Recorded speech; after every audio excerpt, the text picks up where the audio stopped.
Shall we start, sir? Yes. A very pleasant morning to one and all who have converged virtually on the 6th day of 8-day online national level faculty development-cum-orientation program on assessment and accreditation process of NAAC, jointly organized by the Internal Quality Assurance Cell of Santaji Mahavidyalaya, Nagpur, J.M. Patel Arts Commerce Science College, Bhandara, Dharampeth MP Dev Memorial Science College, Nagpur, Mahila Mahavidyalaya, Nagpur, Yashoda Girls Arts and Commerce College, Nagpur, Barrister Sheshrao Wankhede College of Arts and Commerce, Khaperkheda, and Dr. M.K. Umathe College, Nagpur. I, Dr. Vaishali Meshram, Assistant Professor of English at Dr. M.K. Umathe College, Nagpur, feel honored to be a host for today's proceedings. Our esteemed patrons, honorable principals of collaborating institutions, respected organizing secretaries, technical staff, today's erudite speaker, distinguished IQAC coordinators, and all the learned participants, I feel privileged today to welcome you all to this 2 hours knowledge fest. Ladies and gentlemen, governance and management are the backbone of the institution. Having well-structured governing body, supportive management, and able leadership helps to find and address gaps in practices and efficiently implement proper counter mechanisms on time. The quality and future of the institution depends on it. The prime agenda of NAAC is to assess and accredit institutions of higher learning with all objective of helping them to work continuously to improve the quality of education. The British writer, philosopher, and art critic John Ruskin has rightly said, quality is never an accident. It is always a result of high intention, sincere efforts, intelligent direction, and skillful execution. The concept of quality has been migrated from manufacturing strategy to the service section. Interestingly, in service sector, demand of quality and excellence is being increased substantially. The term excellence has been used extensively by accreditors to define the level of quality processes and services offered by institutions for the stakeholders' satisfaction and success of students. It is said that all-inclusive, good quality education is a foundation for dynamic and equitable societies. So this FDP-cum-orientation program has been organized to accentuate on very crucial topic which concerns us all. Ladies and gentlemen, without much ado, let us all embark on this knowledge expedition where our expert navigator will take us through all 5 key indicators of the 6th criterion in detail, and by the time we disembark, we shall undoubtedly find ourselves richer in knowledge and understanding of these aspects of NAAC. I once again welcome you all to this knowledge expedition. To begin with, I now call upon an exceptional administrator, a proactive and dynamic principal of our institution, Honorable Dr. D.V. Naik, sir, to deliver his welcome speech. Dr. D.V. Naik, over to you, sir. Thank you, Vaishali. Good morning, friends. I welcome the principal and the IQAC coordinators of the 7 collaborative colleges who have jointly organized this 8-day national level faculty development program. I also welcome Principal Dr. Akhilesh Peshwe, Principal Dr. Vikas Dhumne, Principal Dr. Ramkrishna Tale, Principal Dr. Priya Vanzari Madam, Principal Dr. Vandana Bhagdikar Madam, Principal Dr. D.B. Shetty sir, all the IQAC coordinator and other faculty members of the colleges who have participating in this HDP. I also welcome the speaker of today, Dr.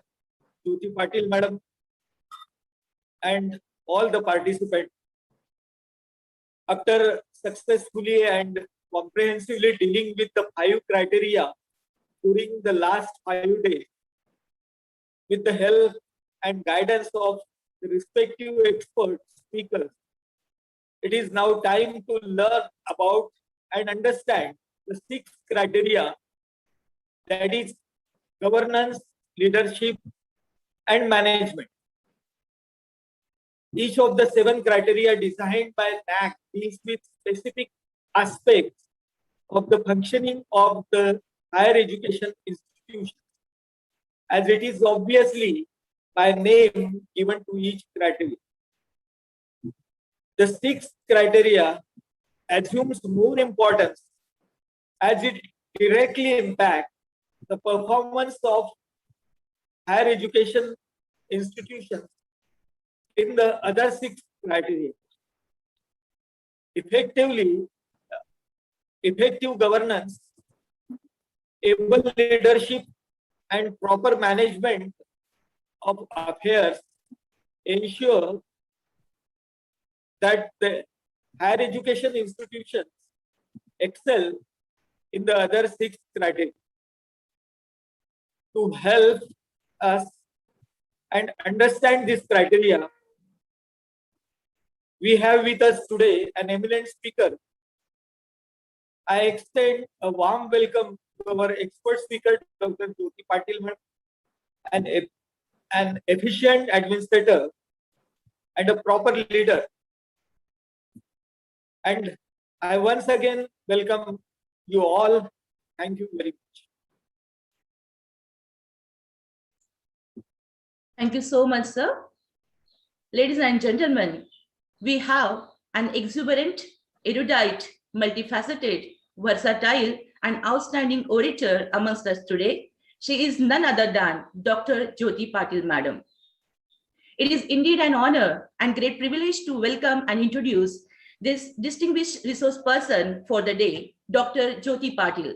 She is a lady with extraordinary scholarship, a poetic genius, a great academician, an outstanding writer, and an administrator par excellence with almost 33 years of teaching and administrative experience. At present, she is serving as a principal at Renuka College, based in Nagpur. Under her the inspiring leadership of this dynamic principal, the college has witnessed an unprecedented growth and development in all aspects. Madam Patil has been awarded D.Lit honors by Inox International University. She is a trained Infosys faculty for Global Language Enhancement Program for training the trainers. She is also a trained NAAC assessor of National Assessment and Accreditation Council, Bengaluru. She is an expert and external examiner for PhD in 5 universities. She has been invited as a keynote speaker, plenary speaker, and chairperson at various national and international conferences. She has been acknowledged with many awards and honors for her tireless services. Dr. Patil Madam's achievements and extraordinary work reminded me of a few beautiful lines from the poem of William Ross Wallace. He says, "Blessing on the guard of woman, angels guard her strength and grace. In the cottage, palace, hovel, oh, no matter where the place.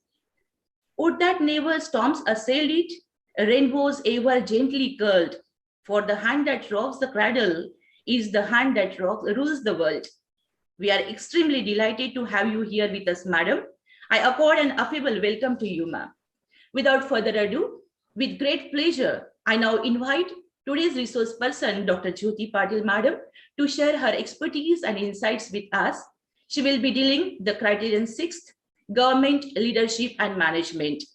Dr. Jyoti Patil, over to you, Madam. Thank you, Vaishali, Madam.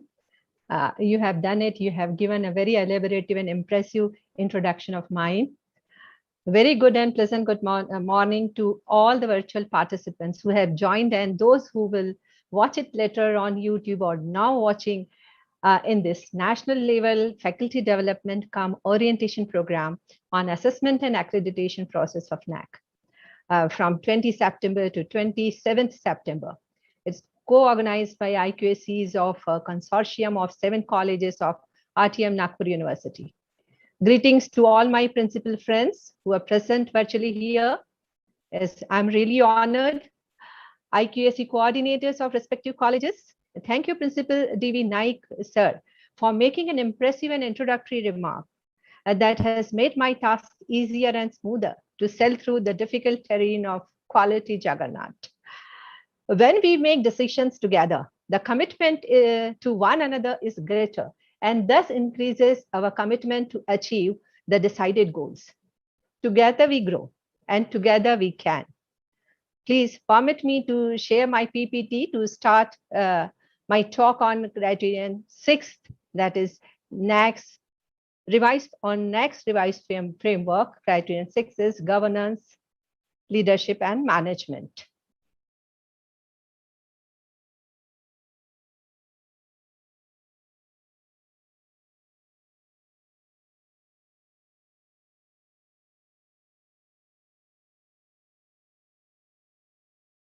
I hope my screen is visible.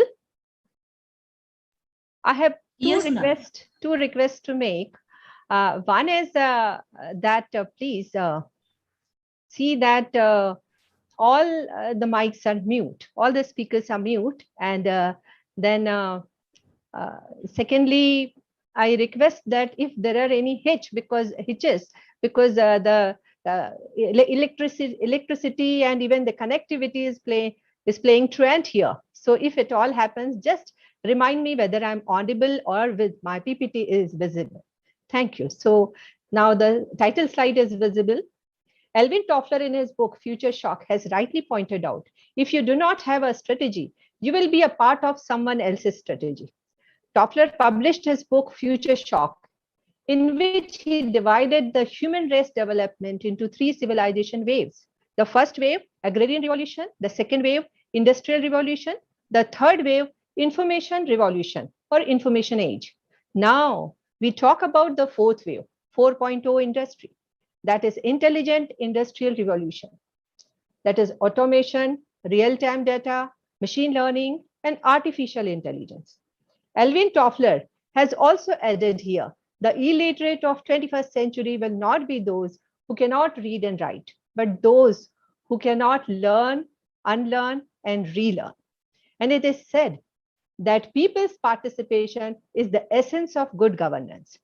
Governance and leadership plays a very, very important and crucial role in the quality culture of the HEI, on which NAAC has put a special emphasis. Yes, you can say this is all you already know. Arthur C. Clarke has remarked here that 2 possibilities exist. Either we are alone in the universe or we are not.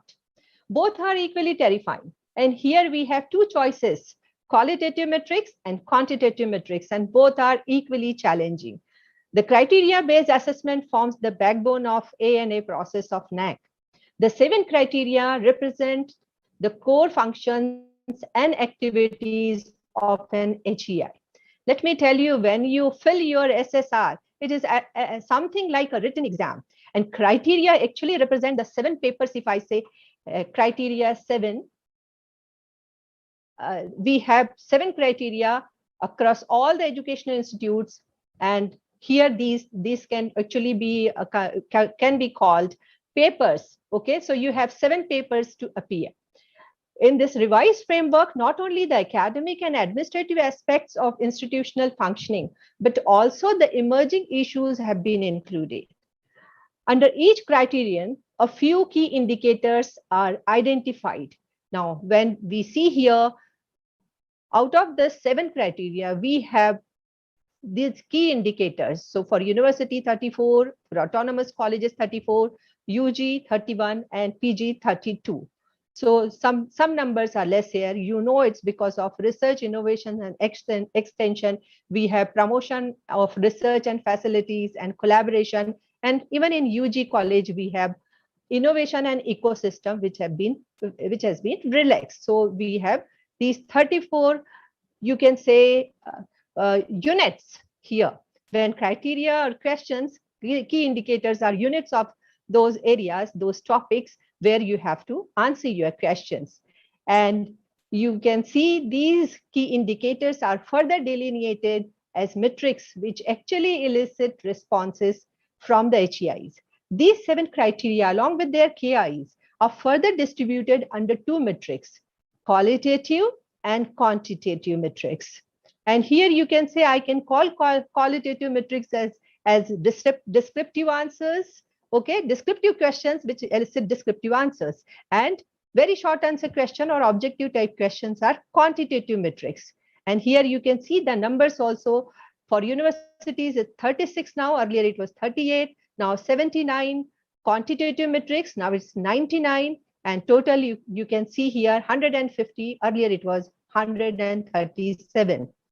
And even for autonomous college, it is so 35 and 72. Now total 107 questions, 107 metrics. Earlier they were 136. And for UG PG colleges, you can see 35 and 58 and 36 and 60. You can see that qualitative metrics, those are descriptive questions I was talking about that actually these are related to NAAC peer team visit. NAAC used to assess, NAAC peer team used to assess it. And they are not more or less, they are the same 36, 35, 35, 36. And in all, for UG colleges, you have 93 total metrics and 96 for PG colleges. Actually, that has been that revised framework was introduced in July 2017, but in 17 December 2019, they have made drastic changes, and those drastic changes actually has turned into these 4 educational institutions, types of institutions they talked about. So let's proceed. And now again, you can say these things you know, but here I don't want to tell you about the distribution, but try to bring out to your notice some curious facts that Criterion 4, infrastructure and learning resources, then Criterion 6, governance, leadership, and management, about which I'm going to talk in detail. And the 7th one, institutional vision and best practices. They have equal weightage points, that is 100 weightage points for all 4 types of HEIs, that is university, autonomous, UG, and PG colleges. Whereas curricular aspects has 100 weightage points for UG and PG colleges, and autonomous and university have 150 weightage point as curriculum design and development is added here in autonomous and university, okay, institutes. Now, just the opposite of criterion, criterion 5, student support and progression has 100 weightage point for university and autonomous, whereas UG PG colleges have 140 and 130 weightage point respectively. And the second criterion, that is TLE or teaching, learning and evaluation, and RIE, that is research, innovation and extension, they have a variation of nearly 150 weightage point across the HEIs. And you can see here 350 for UG and 200 for university. Similarly, in research innovation, you have 110 for UG and 250 for university. So there is a variation here in these 2 criterion. You can see the variation is quite evident. And then you can see also the key indicators. When these are the papers, key indicators are the units. So in curricular aspect, you have 4 key indicators. TLE, you have 7 key indicators. Research, innovation, extension, you have 7, 5, and 4. Why 7, 5, of course? 7 for university and autonomous, 5 for PG, and 4 for UG college, which I have already told you some certain areas, certain metrics are here removed. Okay, and then you have 4 and 4 for infrastructure and student support, and then governance, leadership, and management has 5 key indicators about which I'm going to talk in detail.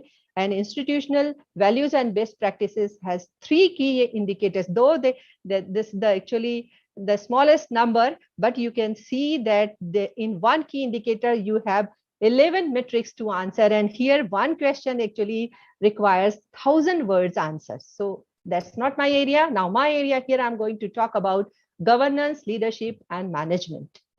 Now, effective functioning or planning of an institution can be gauged by the policies and practices it has evolved in the matter of planning human resources, recruitment, training, performance appraisal, financial management, and the overall leadership. The criterion 6, governance, leadership and management. Or in Hindi, if you call it Shashan, Netrutva or Prabandhan, is the backbone of the HEI's organizational culture, and it has a pivotal role in assessment and accreditation process. You will also notice that GLM, governance, leadership and management, is primarily related to peer team visit. When we try to understand governance and management, we have some questions here, and these questions lead us to our answers. So the first question asks, where are we now and how we come to know? With the help of the strength, weaknesses, opportunities, and challenges. That is called SWOT analysis. Earlier it was SWOT analysis. T, threats a lot. So T is replaced by C. Now it's challenges. And you know, this SWOT analysis is a very important part of the SSR, because in SSR, executive summary requires to deal with strengths, weaknesses, opportunities, and challenges. Secondly, when a principal gives his presentation, his or her presentation, this is focused on SWOT analysis only. And very, very important that peer team members give their report. The report is based on SWOT analysis. So this is a very important step. Next is, where are we going? So how we come to know that where we are going? With the help of vision and mission, goals and objectives. These are the basic guidelines. You can see a kind of a direction which actually gives us to which way we have to go. Okay. And how are we going to get there? And what are the methods we can use to go correctly and properly? That is effective leadership, participative management, and decentralization. These are all the focal points where our GLM focuses. Okay, all these things are very important parameters. We will come to know that's not only the management or the principal, but each and every person, each and every stakeholder of this HEI actually should be a part of it. And next is, how shall we know whether we are going towards the right direction? Okay, now we get the where we are going, we know. How we are going, we know, but the direction is good, correct or not? It is naturally we judged by the organizational culture.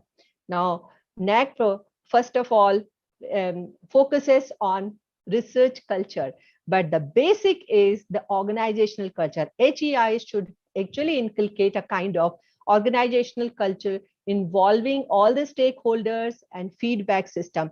Stakeholders, internal stakeholders, those are student, teachers, management, okay. External stakeholders, alumni, parents, industry, and you can have the local leaders, local society. Okay, so all these things stakeholders will be taken into consideration with feedback system. You know, feedback system is actually, it's a part of the outcome-based education.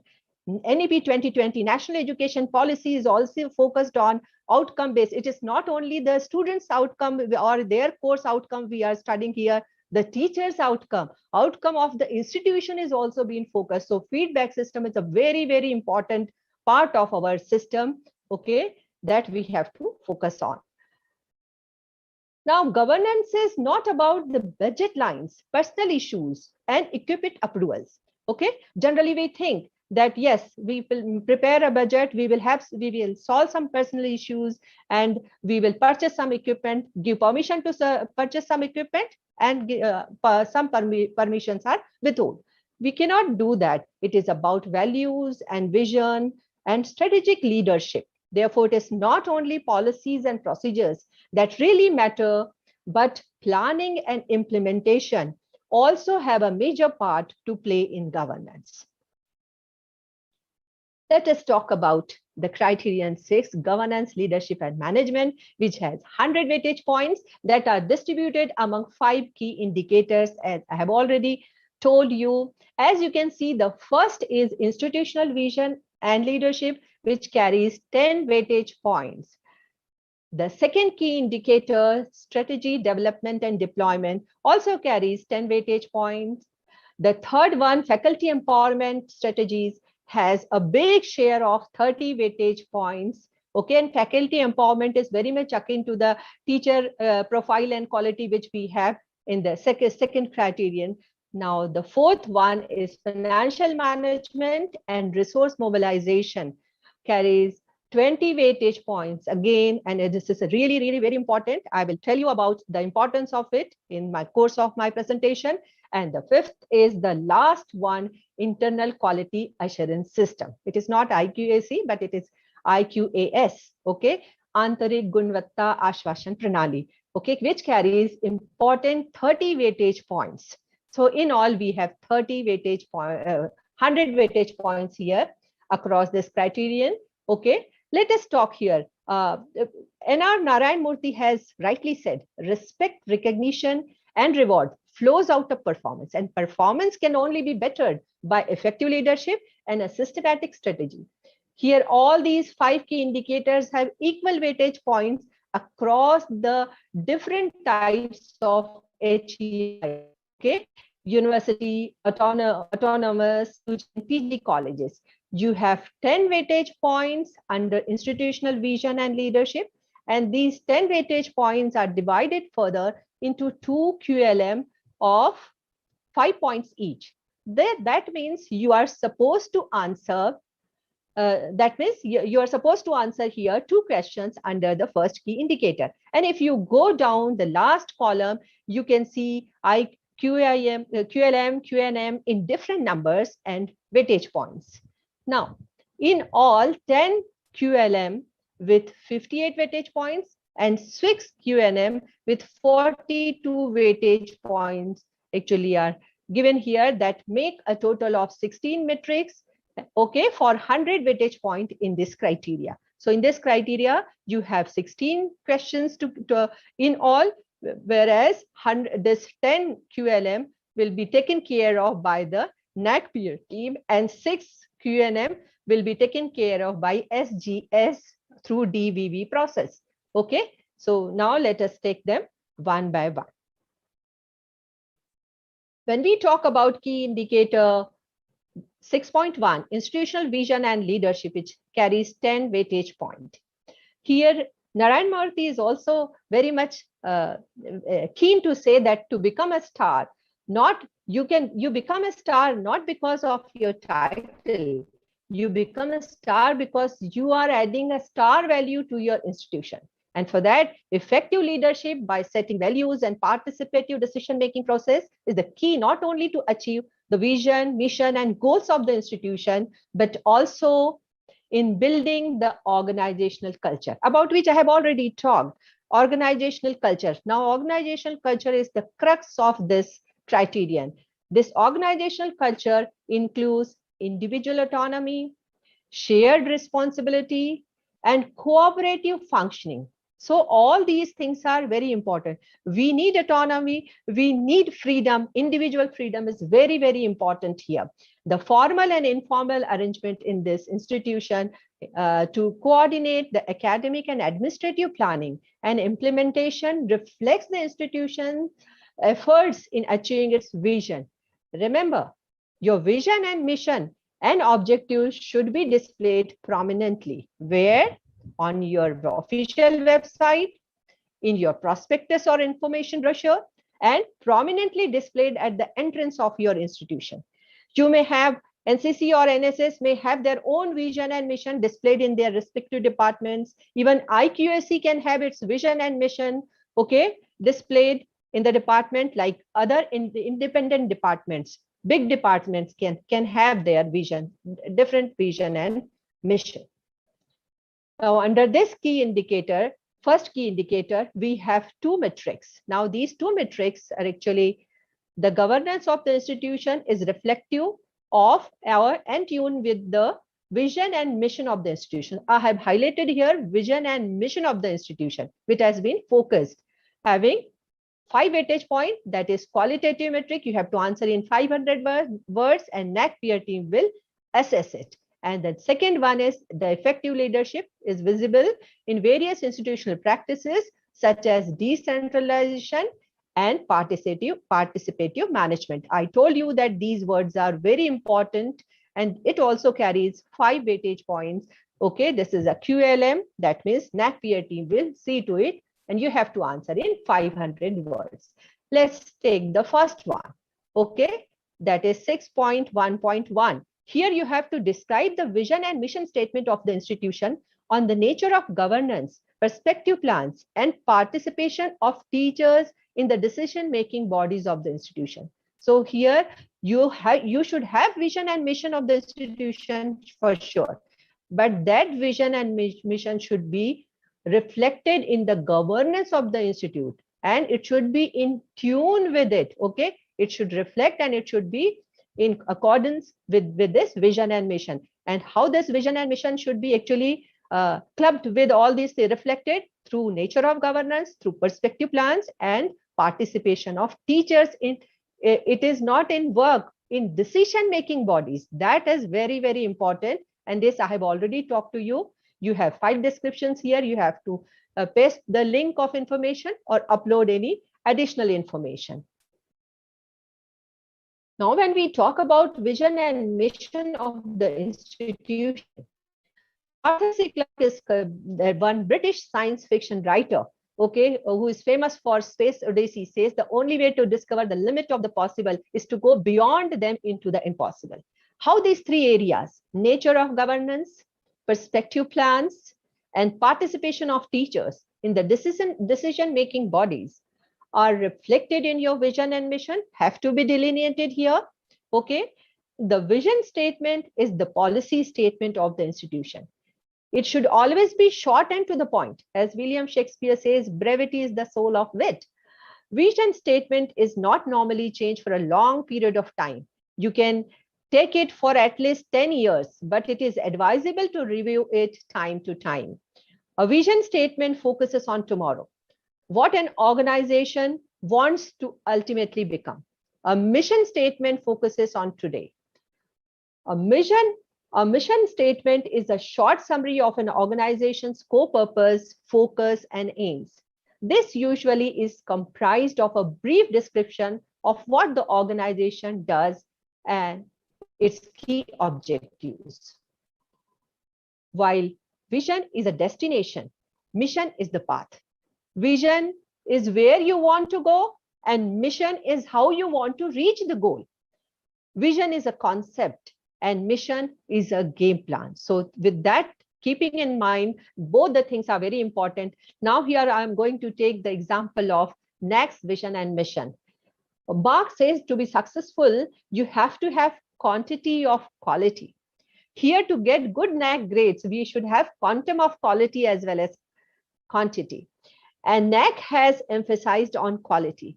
Quality refers to degree of excellence. We all know a quality culture is the organizational capability. Organizational capability is minded. So quality culture cannot be built unless and until we have organizational culture.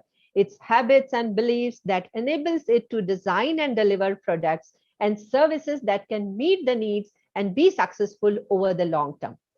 It is actually based on Kaizen model, a Japanese term for continuous improvement. That's why NAAC's vision says to make quality the defining element of higher education, okay, in India through a combination of self and external quality evaluation, promotion, and sustenance initiative. It's very clear. It is quite clear, crisp, and curt as they mean business. It's simple and subtle, no mincing of words. And NAAC also has a vision of IQAC. And here it says to ensure the quality culture. Now here they are making it quality, focusing on quality, but here they are very much clear. They say we have to ensure the quality culture as the prime concern of higher education institution through institutionalizing and internalizing. Institutionalizing, introducing into your institute first of all, and then assimilating it as it's a part of you. Okay, so internalizing all the initiatives taken with internal and external support. So internally we have to be strong, and we can take external support as well to do that. So this is actually IQAC's vision. Now, when we talk about the mission of NAAC, okay, mission statement of NAAC, to arrange for periodic assessment and accreditation. It is not saying that organize, it is saying arrange, okay, so that in the coming times they can have some external players, and then to stimulate academic environment, okay, for promotion of quality. Then they talk about self-evaluation, accountability, autonomy, innovations, and yes, they are doing it all, okay, and to undertake quality-related research, studies, consultancy, training programs. And the last but not the least, they focused on, you see, they are all verb-based. Mission statements actually are all verb-based, okay, and quality evaluation, promotion, and sustenance. So in this manner, it's so comprehensive and quite impressive. And whatever they are doing, it is really reflecting all those things. So mission is actually the broad outline of the vision. And all this mission and vision, they are based on, you should have a concrete foundation, so that core values or a value framework is very important. And NAAC has these value framework, okay, national development, contributing to national development, global competency, value system, use of technology, quest for excellence. So all these things, keep it in mind. Vision without values can create monsters. So we should have our core values first, and then we can proceed for preparing our vision and mission. Here I have taken a case study for this. This institute has actually, the first vision and mission statement they have formulated here in 2015. Okay, and this institute has actually aspired to become a leader for innovation, quality teaching, research holding high moral values, and to become a forward-thinking institution. What is missing here is, if you are writing something, vision statement, you should have something for the end user. Okay, this is a commercial language. So end user is not included here. They later on realized that it is incomplete. And the mission statement, on the basis of vision statement, they made it, okay, focused on having an atmosphere, okay, with principles of inclusiveness, integrity, innovation, creativity, and quality. And next, they have taken this industry-sponsored projects, internship, various guest lectures, okay, to bridge the gap between industry and academy, okay, and technical and teamwork skills in students. So in that manner, they here covered this vision statement into the path they have included. But later on, they realized that there is something, there should be something is actually included, okay, or improved upon. So they have this revised vision and mission statement in 2018. So in 3 years, they changed it. As Alvin Toffler has rightly said, change is not merely necessary to life, it is life itself. So vision statement, now this is the earlier one is here. They revised, they made it, okay, to make this a premier academic institution that fosters diversity, value-added education and research leading to sustainable innovations. Now they changes these wordings into this, and ultimately, in place of making forward-thinking institution, they made it that makes the real difference, transforming learners into leaders. So in this way, whenever you draft your vision statement, keep it in mind, all these things, okay? Or you can also revise if you already have your vision statement and mission statement. So now mission statement, as this is the revised one, okay? And the other one here above, okay, which we have already seen. Now the new one has taken it, academic excellence, knowledge enhancement, and critical thinking. Now, critical thinking capabilities are very important. You know, creative thinking, critical thinking, NEP 2020 is also focusing on that. Okay. And now this, in place of talking all these things, industry sponsor, they have made it, okay, that leveraging of industry academia partnerships. So in few words and impressive words, they change it. And this third one, they talk about teamwork skills and all. It has been taken as to make them lifelong learners, and then technology enabled process and system is to be taken, okay, to create an environment to allow the stakeholders to benefit. So in this manner, the mission statement is also changed. Let us proceed and see the second metric of this, okay? And second metrics actually focuses on effective leadership, which is visible, okay, which is been reflected through the various institutional practices such as decentralization and participative management. Again, you have 5 qualitative points here. We're having 500 words. let's see, for when they talk about policy decentralization, okay, decentralization means the governance power is not in one hand. The power is distributed and the responsibility shared at different levels. So everyone's participation and contribution becomes important.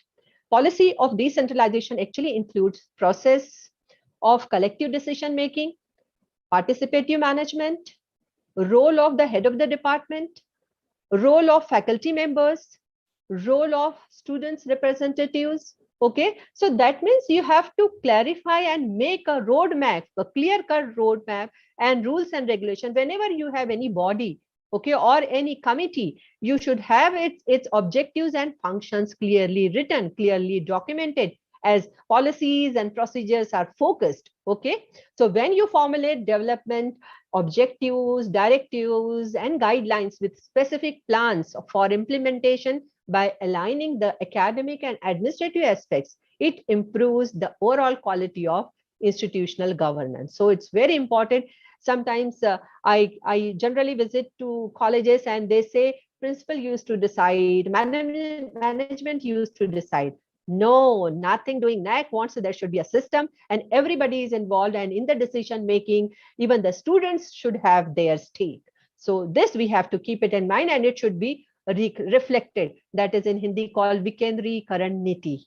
Okay.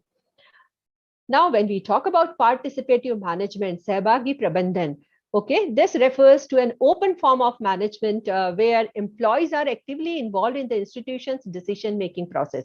And this amounts to effective leadership. So what is effective leadership? It is not controlling everyone and deciding on behalf of everyone, but it is a kind of thing where you have to include everybody. Objective of decentralization, that's why includes development of managerial personnel, effective control and supervision. You should have flexibility. You should motivate and boost the morale of the people. Okay, prompt decision making definitely will of course bring results, and reduction of the burden of the, that will reduce the burden of the top management, and everybody will be involved. And you will also get interested when you have done, you are a part of some decision making area. Okay, and then here I have taken the slide just to relax. A true leader doesn't create separation. A true leader brings people together to work together. So be the leader, don't become the boss. Here is an example of participative management. In due course of time, it was felt to revise the vision and mission statement, which were formulated earlier. And this institute has signed a memorandum of understanding, okay, with the College of Engineering in Pune. Okay, and this is they did to revise the vision and mission statement. And how they did it, you see, it has been very much evident here how the participative management, they have meeting with that with the institute, they have MOU, okay, and then they have a parents meeting discussing all these things, okay, what vision and mission they should have. There is and with the dates, then alumni feedback they have taken about vision and mission, about then students, then they finalize it with the stakeholders, other stakeholders. The management is also taken into consideration, and later on they finalize the vision and mission statement. So this is the way of example of participative management, which you can, these are the documents you can send to NAAC to show that you are doing all these things. And it is reflected like this. It is the power of teamwork make impossible possible. Yes. After the first key indicator, institutional vision and leadership, in which we saw 2 QLM, qualitative metrics, vision and mission as reflected in the governance, and the effective leadership of 5 weightage points each. The next key indicator is strategy development and deployment, which carries 10 weightage points for all types of HEIs and has 2 QLM and 1 QNM. That means NAAC peer team will see to these 2, but you see the weightage points are quite low, but anyway, we have to work for it. Okay, and let's see this strategy development and deployment, which carries 10 weightage points, okay, has 3 metrics, and these, out of these 3 metrics, we have 2 qualitative metrics and 1 quantitative metrics. The first metric asks you to tell about institutional strategic or perspective plan. and this plan is effectively deployed. And the second is the functioning of the institutional body as effective and efficient as visible from policies, administrative setup, appointments, service rules, procedures. So many things will be included here. And the third one is about the implementation of e-governance in the area of operation. That means operating management system, you can say, and these are the areas, focal areas NAAC has already given. And here you have 4 quantitative metrics. So let us proceed and see them one by one. And yes, there is a star also, which I forgot to tell you. Yes, this star I'm going to explain you in the next slide regarding this 6.1, actually 6.2.3, that is e-governance. Okay. And this is about the non-applicable metrics. The star, wherever you see the star in my presentation, you immediately take it that it is for non-applicable metric. For universities, this arrangement is not permissible. So this is a non-applicable to universities. Now they say NAAC actually, after this assessment and feedback system, they come to know that some questions are out of course. Okay, some institutes say that is not actually, they are not applying to us. So what to do? And we are losing marks. So NAAC has come up with this non-applicable metric system. Okay. Earlier, the weightage point, they used to give you 50 weightage point, you can opt out, okay, till 5%, but now it is 30 weightage point, up to 3% you can opt out. And mind it, per criterion, you can opt out only 10 weightage point. That means 1% from one criterion you can opt out. And that too also, if you see the next one, criterion 1, that is curricular aspects, criterion 2, that is teaching, learning, evaluation, and 7 institutional values and best practices. They are all essential. They are full of essential metrics. You cannot opt out any metrics. Either it is qualitative or quantitative. Criterion 1, 2, 7 are actually separate.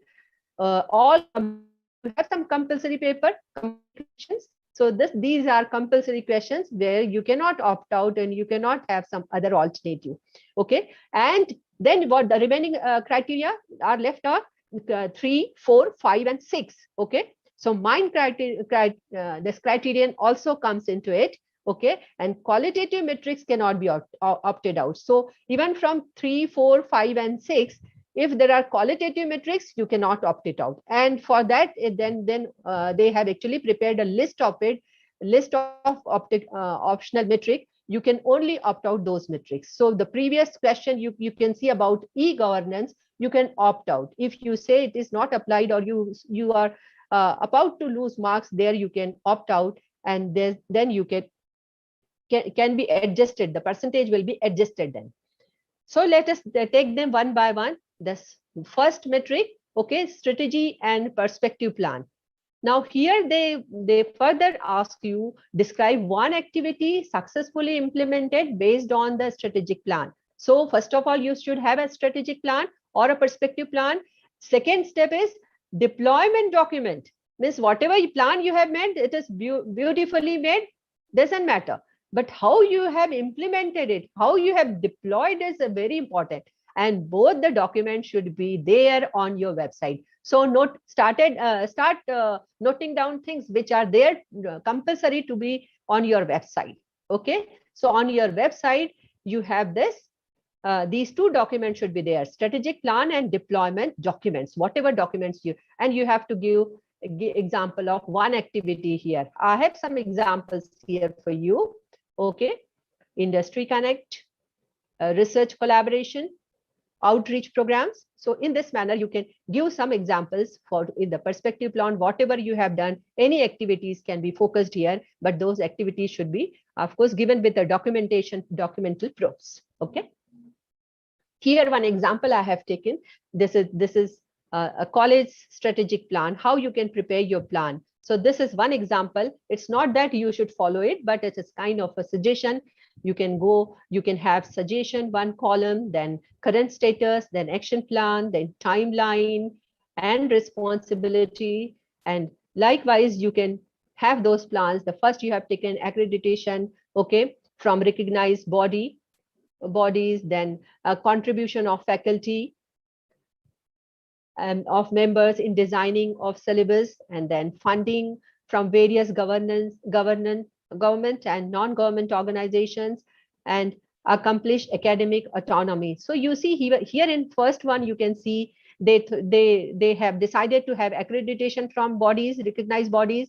Now the current status, they say they are preparing for NAAC action plan, they are applying for NAAC and even NBA for 2 programs, and they have kept the timeline within 3 months they will apply for NAAC, and by December 19, okay, they have planned to go for this NBA. And the responsible persons, principal and the core NAAC team. Now core NAAC team, I should make it, okay, IQAC, okay, and principal and head of the department. So in this manner, all these table they have made with different areas. Even here, other suggestions are also there. Physical fitness, okay, of students, okay, involvement students and involvement in sports and NSS activities they have prepared, okay. So all these types of things you can, syllabus delivery, okay, in line with industry academic alliance, okay, and upgradation of faculty qualifications and professional capabilities. That means faculty empowerment programs and other things, and university universal human values. So you can think of many areas and you can work like this. So there should be a strategic plan. That is a very, very important thing, okay. Yeah. And you see, innovation has no limit. You can think, you can devise things, and don't say that we don't have resources. Yeah.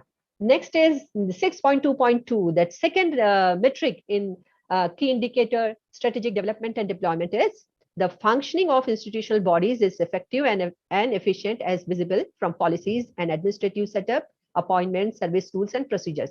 Here, what you have to do, you are required to do is to put your organogram of the institution, and you have to explain that organogram. Actually, organogram, you have to, you see, and this organogram is again,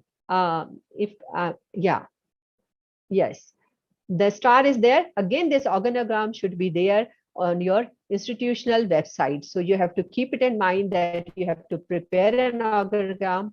You have to explain those things. You have to display in your web page also. Okay, and these are the requirements. Actually, organogram of the institution of HEI should have a clear organizational chart. Okay, and it should explain the authority, responsibilities, decentralization, description. The institution should have various administrative policies, service rules, appointments, admission procedures, recruitment, professional policies, grievance redressal mechanism. All these things will come under it. So you can prepare your own organogram like this. Okay, so some few examples are here. It's not that you have to follow this. You can have tree diagram, you can have flow chart or pie diagram. Okay, like this is for the governing body. Okay, and this is another one. This kind you can make, and but you have to explain, okay, how they work, okay, how the policies, how the appointments or recruitments are made. So the steps you have to explain. So all these things should be there. This document should be there in your website. So again, note this that in your diary that it is reflected in the website. Third one, which actually has the star, I told you, that means you can opt it out. E-governance is actually the operating system. Generally, we used to have that office management system. Okay, if you have administration, finance, student admission, examination, all 4, you will get 100% weightage points. 3 of them, 75, 2 of them, 50%, any one of them, 25, and none of the above. You know it better than me. Okay. So now the documents required. The documents required here is very important. The name of the vendor where the institution purchased the ERP software. Okay, this ERP software is very, very important. Enterprise resource planning. Okay, institutional expenditure statements for heads of e-governance implementation reflected in the audited statement. So you hear 2 things are being highlighted: institutional expenditure statement. Okay, or you can say a kind of a budget for the heads of e-governance. So you have to allocate some budget for e-governance implementation, and that should be reflected in the audited statement as well. Means that will be verified. Means you have the budget and you have spent it that. that is very important, and these two documents to be actually verified. DVV people will definitely verify it, and this ERP document, okay, with shots of user interface that you have to give as a documental proof, and then policy document on e-governance. If you have any policy document, so prepare a policy document on e-governance. What kind of e-governance you need, what are the things you are going for it, okay, other areas,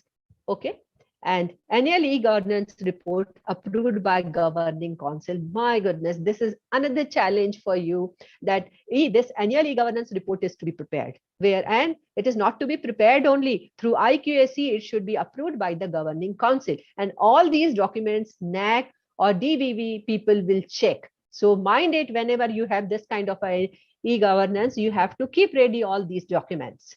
Okay, so now this is the data. Okay, documents is one thing, and data, they used to give a data template. Okay, in this data template you have to give the names, okay, of this areas of e-governance: administrative, finance, account, student, okay, student admission or support examination, and then name of the vendor, okay, and year of implementation. They will give you a data template in Excel file. You have to give all those things.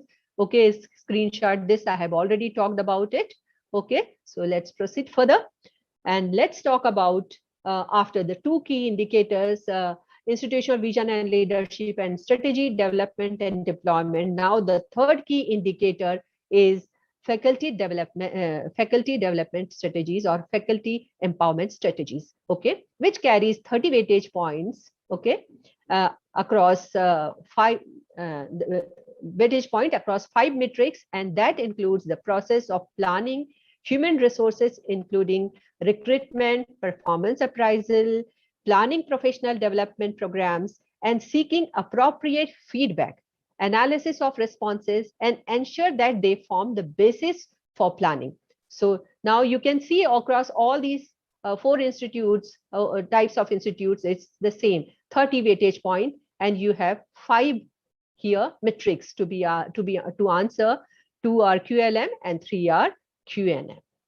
Okay, so let's see them all.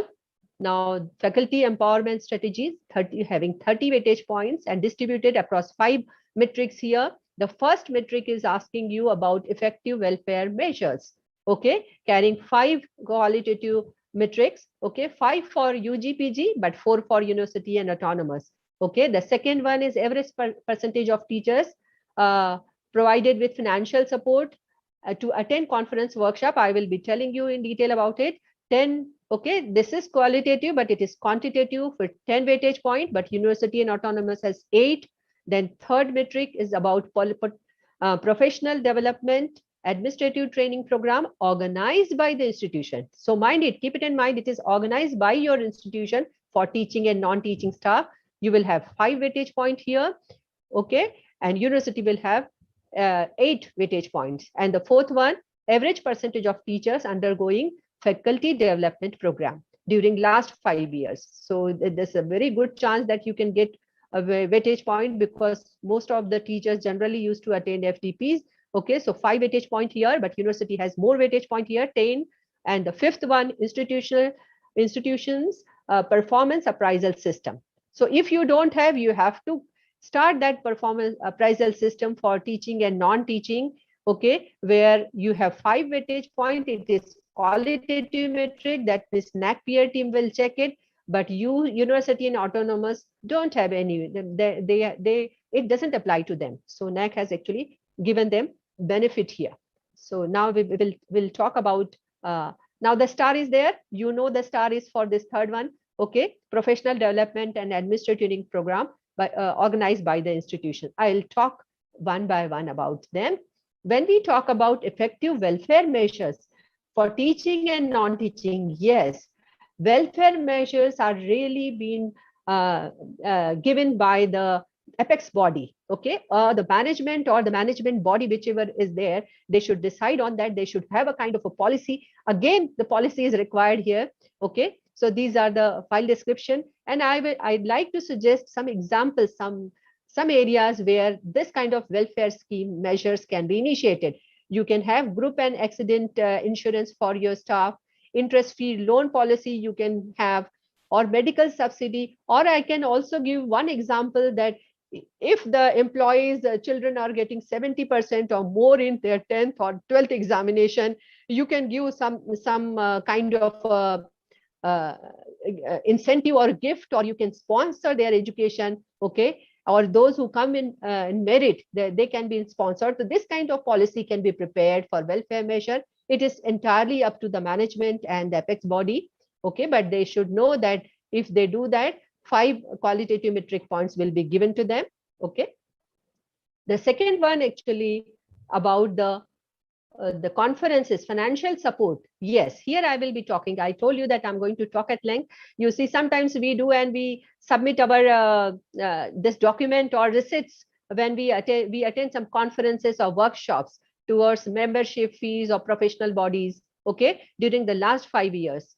So here you have a good chance of getting 10 qualitative metrics, okay, 10 weightage points, okay. And the data here is given here, the name of the conference, name of the teacher, professional body about which you are getting the membership. But mind it that the documents which are required are very challenging. So documents are making things difficult.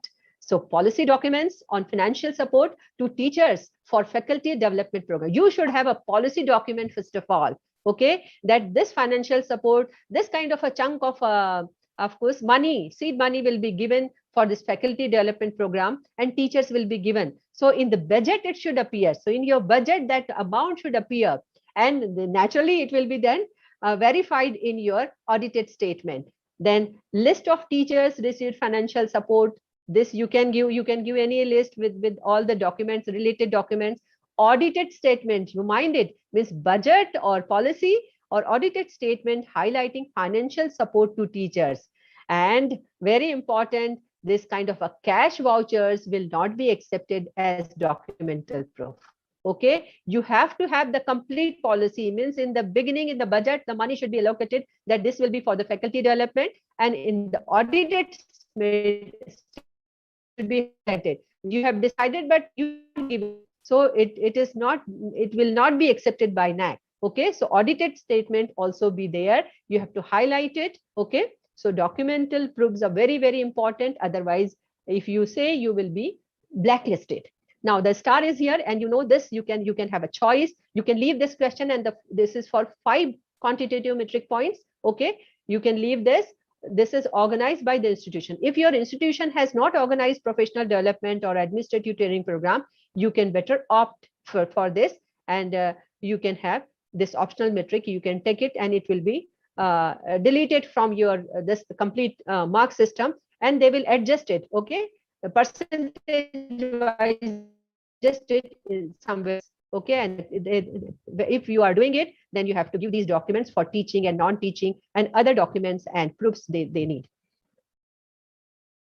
And you have again the documents here, the title of professional development program for teachers, title of administrative training program for non-teaching. Now here you can ask me one question, perhaps in the that whether it should be a one-day program or a complete week program, or what kind of a program. If it's a professional development program, they say, okay, so it is not seminar or conference or something. So try that it should be a 5-day, minimum 5-day or 7-day or 15-day program for this, for teachers as well as for non-teachings. Okay, circulars, invitations, brochures, reports, they will be taken as evidence. Okay, and number of participants in each activities. Earlier they used to ask is give the list of number of participants with their signatures, but now these days, thanks to Corona and with this online system, that will be of course taken. I don't know how they are going to take it, but yes, you have to give some documental proof for it. Now this third one is the fourth one here. Average percentage of teachers ongoing online face-to-face faculty development program. So this kind of a program we are now attending, okay, faculty development program. So last 5 years, if any institute is sending their teachers, and average percent of teachers are actually attending this kind of a development program, they'll get 5 quantitative points. Here you can give the total number of teachers, for professional development, orientation program, induction program, refresher course, short-term course, that will be included here. This is for FDP, okay? And this is the data they require, number of teachers, title of the program, duration, and they have a formula. 1 year, then it will be for 5 years, because it is an SSR is an assessment for 5 years. Okay. And this is one example. One college has written like this in faculty empowerment program, that they used to give training programs, workshops, refresher orientation, research orientation. This writing only will not do. You have to give the proofs for it. And the college also gives sabbatical leave. They have given to 2 teachers. They sent 20 teachers for capacity building programs. And then teachers were granted 2 years extension services. This also they have actually included in faculty development program. And retired teachers were put in charge of PG courses. 2 vice principals were appointed. And they also give talks about the college credit cooperative society and education society for giving loans and advances to staff in needs of financial. So in this manner, if you write, but you have to give all these data and data templates and documents to be actually submitted. Now here, these are the data required here. Title of the professional enrichment program for teachers, okay, e-copy of certificates. So teacher brings certificates, those e-copy should be pasted here, included here. Should be 1 week program. Quite often it has been asked, 1 week means what? So my understanding is for 1 week is for 5 days, minimum 5 days. Actually 7 days, actually not a week. Sunday is off. Saturday also in some institutes it has been off. So 5 days or 6 days, but government programs used to be minimum 6 days. So you can have 6 to 7 days programs, okay, and they can be considered, okay. And then annual reports, where this is very, very important. I am telling you, annual reports where the programs are mentioned, attended by the teachers. Now, another thing, you have to have an annual academic report. This is very, very important, but again, it will go to your website also. You have to, and you have to include this annual report, AQAR, that IQAC reports and all. Okay, so when you have this program annual report where the programs are mentioned, attended by the teacher. So when you submit that annual report, everything should be mentioned there. This will be taken as documental proof. So keep it in mind. You have to prepare annual report compulsorily. And in this annual report, it's not only the performance of the students are actually incorporated, whether they have participated in intercollegiate or national level, but even the teachers, those who have attended FDP or refresher courses, orientation courses, that are training, research training programs, all these things should be incorporated. Okay. And yes, this is a faculty development. If you empower them, they become so independent and they can move like this. So just in a lighter note, this next is actually the fifth one. Fifth metric under faculty empowerment strategy is institutional performance appraisal system, which is university and autonomous bodies are actually relaxed from it, but we have 5 weightage point, and it's a QLM. NAAC peer team will see. You have to answer in 500 words. Here you have to explain functioning status of the performance appraisal system. First of all, we should have a performance appraisal system. You can talk that we have a perform PBS, performance-based appraisal system for API, academic performance indicator. We generally use for CAS, career advancement system. That is the system of the university. You can have your institutional performance appraisal, or sometimes I have seen in when I visited some institutes, they have this confidential report. Okay, so they ask their performance appraisal pro forma. They develop this pro forma and they put their confidential report on the basis of this performance appraisal system. So you have to have this kind of a performance appraisal system, okay, which can be, of course, a part of your the annual or the CAS career advancement system also can work there, but you should have your own performance appraisal system. Now, next is says that clear conscience is the softest pillow in the world. Yes, and in financial management, what is needed is that a soft pillow. And after third key indicator, faculty empowerment strategies, which carries 30 weightage points, including 5 metrics, 2 QLM and 3 QNM. Now the fourth key indicator is financial management and resource mobilization, which carries 20 weightage point across all the institutions, and three metrics, one qualitative, two qualitative, and one quantitative metrics. Okay. Now, annual budgeting and the optimal utilization of finance as well as mobilization of resources are the issues considered under this key indicator.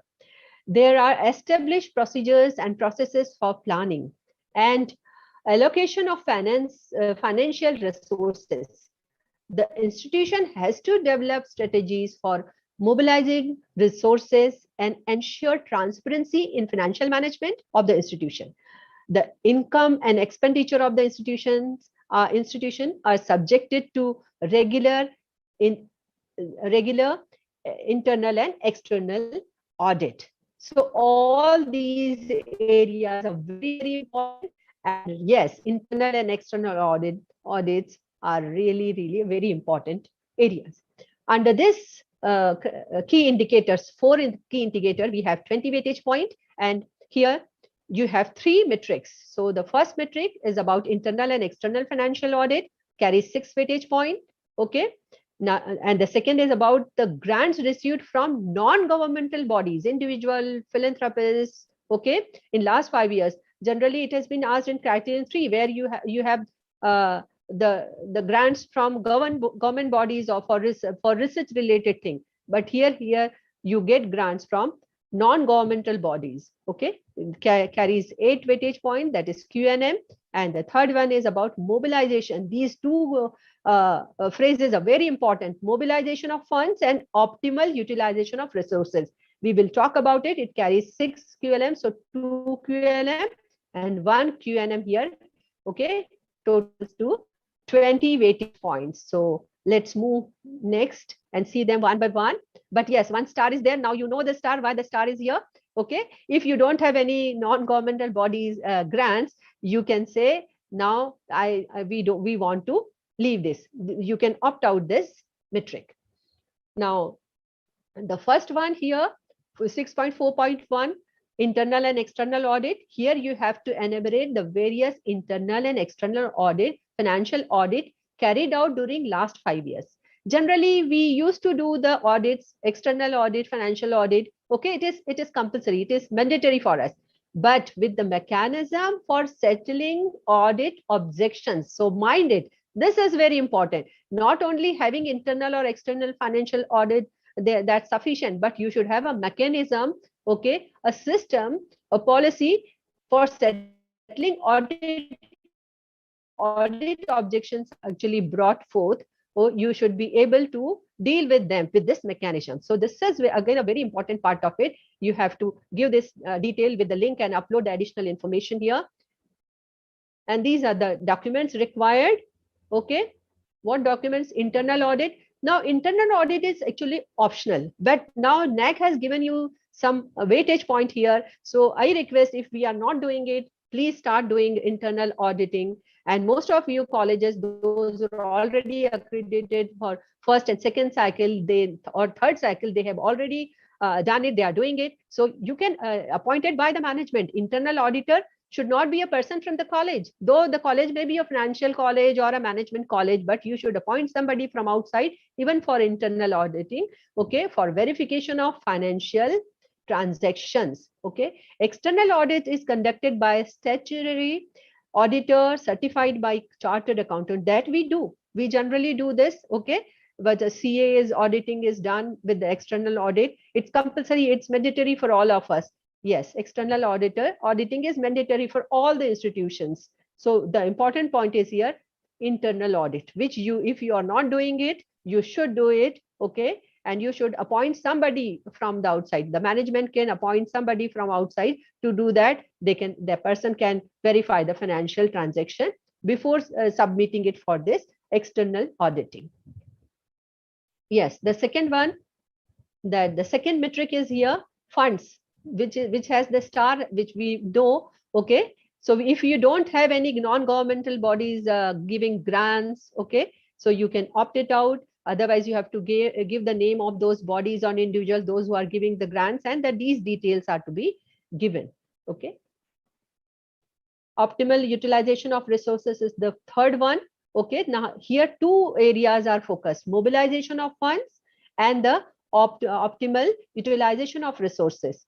Mobilization of funds, so you should have those resources of funds and they should be utilized. And optimal utilization of resources. Resources means it can be infrastructure, it can be the seed money or money. So here you have to describe the resource mobilization policy. Again, a policy is to be there, okay, which will reflect how you utilize your money. So if I suggest here something, that is when you prepare a budget, in the budget you have to allocate those things. Okay, the percentage, as NAAC perhaps is expecting you to give 30% perhaps for your infrastructure augmentation and maintenance, 10% specially separately for maintenance, 10% for teaching learning resources, 10% for book purchase. So all these things are to be actually, and for the research and faculty development, 10%, or it can be maybe 20%. It is up to the kind of finances you have, okay, or the resource you have mobilized from outside, okay, some grants you have mobilized. So these two things are procedure of the institution should be reflected here. So again, you have to give a policy, you have to paste the link of it, then upload the additional information. So it's not so easy. If it is not done, you have to do this. Yes. You can have, for example, that examination conducted by governments in your college premises, that is optimal use. Or you can have the library utilized by the common people, as in my college, we have a public library facilities, that is optimal use of the thing. And here also, we know this kind of a jugaad. Okay. So now the next is internal quality assurance system. Here, this is the fifth one. Okay. And N.R. Narayan Murthy has rightly said here, valuable advice can sometimes come from unexpected sources, and chance events can sometimes open new doors. So this is the internal quality, the last here key indicator, which carries 30 weightage points, and you can see 3 questions here, 2 QLM and 1 QNM. So let's proceed and see them one by one. Okay, key indicator, quality, internal quality assurance system, 30 weightage point. You should include here. The system of this are actually self responsibilities of the higher education institutions aimed at continuous improvement of quality and achieving academic excellence. The institution should have mechanisms for academic and administrative auditing. It has to adopt quality management strategies in all academic and administrative aspects. The institution should have an IQAC adopts a participatory approach in managing its provision. So now this AAA also I'll talk later on. Okay, so these are some areas. What are they important in IQAS? And under this system, we have 3 metrics here. Okay, one metric has got 10 QLM. Then second metric has got again 10 QLM. That is NAAC peer team will see to it. And the third one is actually quantitative, internal quality assurance cell. So you have internal quality assurance cell, and which is contributing, okay, with strategies and processes, you will get 10 weightage point. NAAC peer team will come, and when they will have the presentation of IQAC, you have to pinpoint, you have to focus on all these areas, what you are doing, okay, for the strategies and processes to institutionalize and internalize. And the second one is teaching learning process. This is really, really very important. And this is related to the second criterion also, where we talk about teaching learning. You have to a review system. Again, the review policy, okay, for learning process, structures, methodologies of operation and learning outcome, mind it. Okay, so in the first perhaps presentation, you have at length talked about, you come to know about this outcome. Again, you have 10 QLM here, and the third one is quality assurance initiative. So IQAC actually undertakes some initiatives, and these are 4 options they have given. Okay, you should have functional IQAC, that is IQA. Then you should have some collaborative quality initiative with other institute. This, what you are conducting, this will fetch you marks here. Okay, this is a collaborative colleges, those who are conducting FDP. Here also you can have those marks, okay, weightage points. And participation in NRIF, I'm going to talk about it. Okay, and ISO and NBA certification. If you have any quality auditing by other recognized agencies, 10 weightage point here. But this is SGS through DBBA. Okay, this is not for NAAC peer team to see. So let's talk about the first one, IQAC. Okay, here you have to mention two practices. What two things IQAC is actually doing that is institutionalized as a result of IQAC initiatives. Okay, and you have to paste the link of it and upload those things. Some example I can suggest here. Okay, can have internal academic audit. You can have. Okay, you can have green audit. Okay, there are some players of green audit I have mentioned. I know that you are going to ask me questions about green audit, gender audit, publication of college journal. You know it. Okay, you can publish. So these kinds of practices IQAC can have, and it can show, okay, in last 5 years what you have started. Okay, MOU with NGO for industrial work training, or the kind of internship you send. Okay, so green audit, if I say, it is the process of assessing the environmental impact of an organization, process, project, product, etc. And gender audit is actually a tool or a process based on the methodology to promote organizational learning at the individual, work unit, and organizational levels on how to practically and effectively mainstream genders are actually taken into consideration. Okay, so gender audit is actually done by some agencies outside it. You cannot do it on your own. Okay, so here you have to see the gender equity also, which means fairness of treatment to for women and men. Okay, according to their respective needs. All these things will be equal treatment to them and equal opportunities to them. These are the things we can have. Okay, now then here I have talked about, I have given one that is the page of environmental audit, that is Green Spectro. Okay, this is one agency which does green auditing. It works on several facets on green campus, including water conservation, tree plantation, waste management, paperless work, alternative energy, mapping of biodiversity. I have heard now these days fans have come, those you can save 75% of energy. They are energy efficient fans or smart fans, they are called. So all these things will matter, but you cannot say that we have done the green audit means internally. There should be an outside agency, there should be a kind of a recommendation, a report. Okay, and there will be a carbon mapping and everything. So what kind of a carbon the institute is emitting, and what are the measures it is undertaking. All these will come, because I'm going to show you one example of Central University of Punjab. They talk about all these things. NAAC is not going to accept this. NAAC will see the report, okay, of the agency. It will not be accepted by NAAC. If you say we are doing all these things, these things, we have assigned some staff members and we have recruited some people. No, this will not be accepted.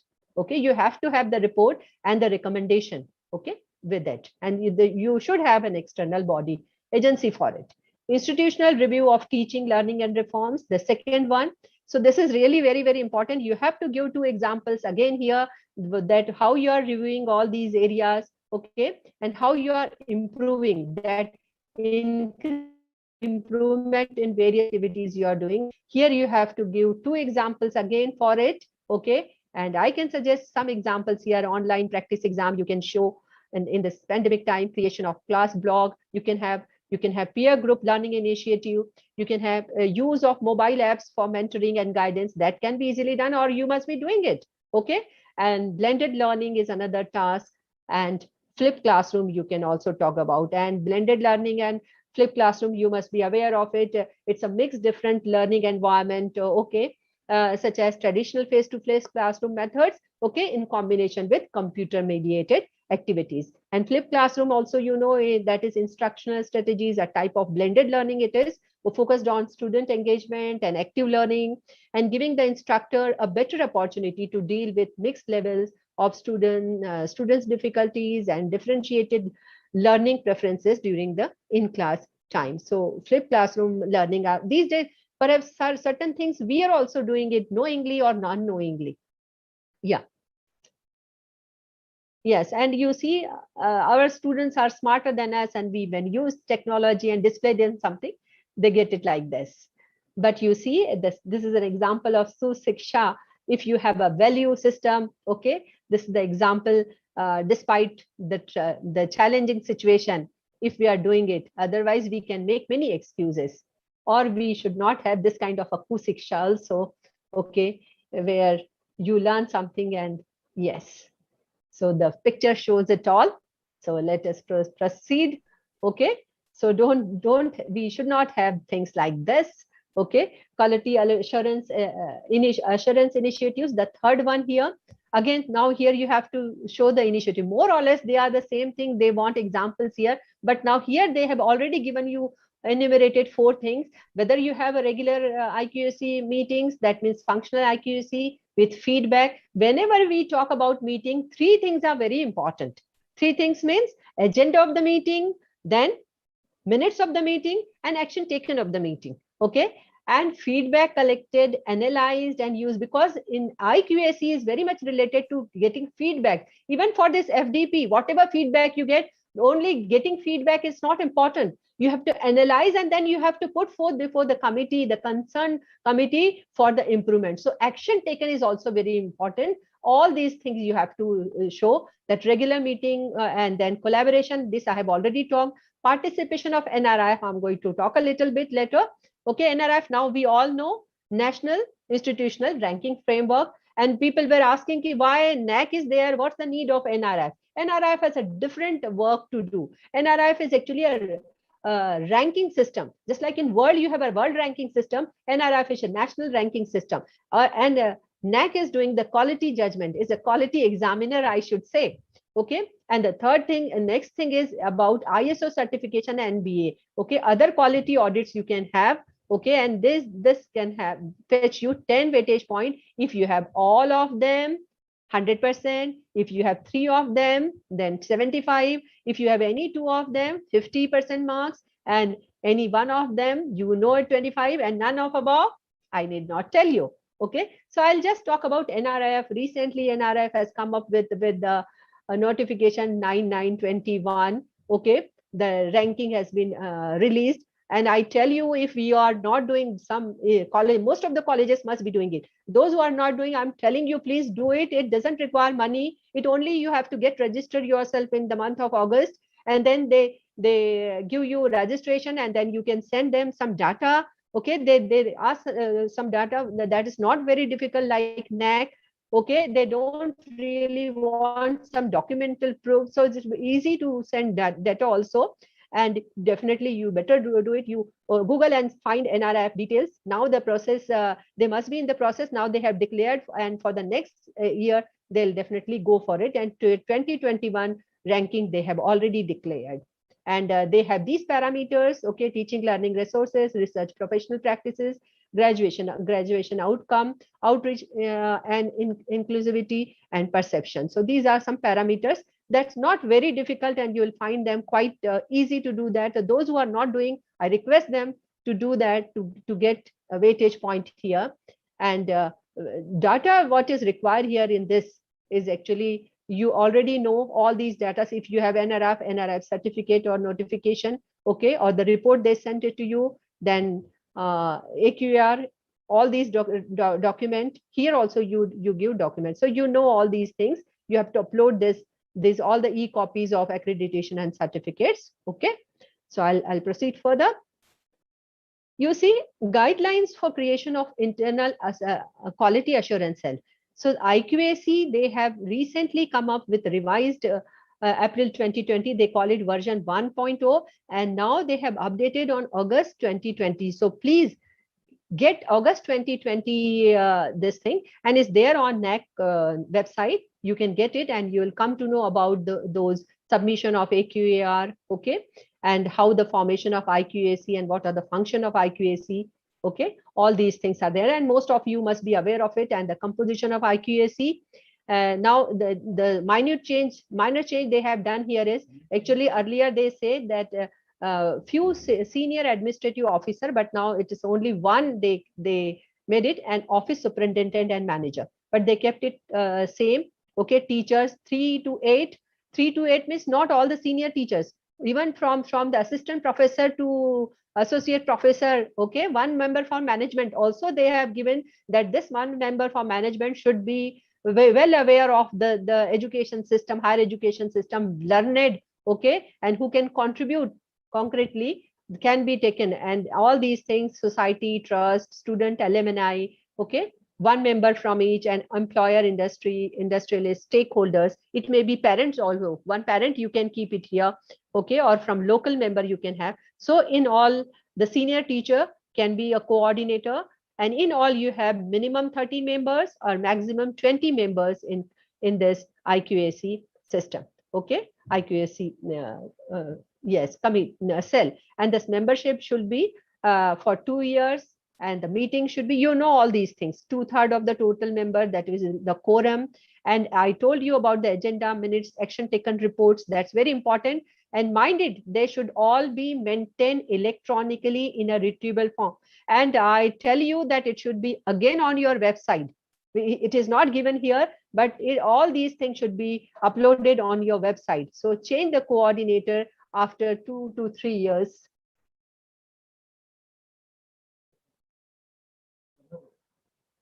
Hello, hello. Yes, hello. Is there any problem? No, ma'am. No problem. Okay. Please go ahead. Yeah.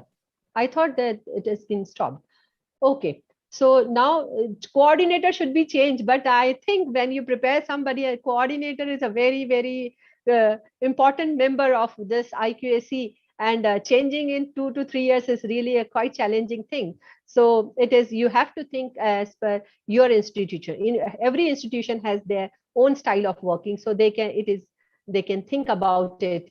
And you see IQAC coordinator, a very, very strong, robust, and doing all this thing, okay? He is there, the center of everything and managing everything. He should be very active, very energetic person, and he should have all this, that he has a major role in implementing all IQAC functions, effective.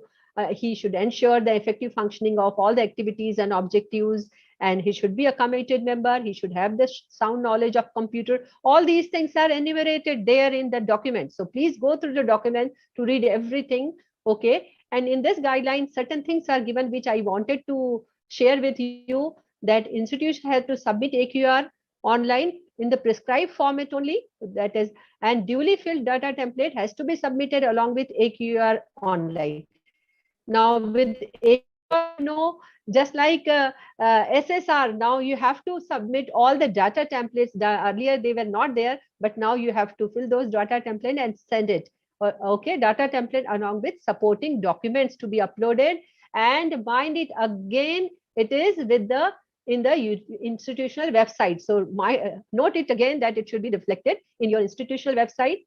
That QLM responses, now in SSR we have to answer in 500 words, but here in this AQR you have to answer in less than 200 words, okay, or between 100 to 200 words, okay. That is the only relaxation. Otherwise it is as strict as the SSR, okay, as challenging. If the institution does not submit the AQR, okay, you will be recorded as late submission, or after approval of AQR you cannot edit it, okay. So they'll give you 3 chances to edit, okay. They'll send you 3 emails, but if you don't respond, then they will approve that AQR, and then you won't be able to edit it. And now if wherever it is written down during the year, in AQR it is the latest completed academic year. And the revised format of AQR will be implemented from the academic, the revised format I told you, I showed it to you. It's not for 1920, but it is for 2021. So from the recently completed year 2021 will be in the new revised format.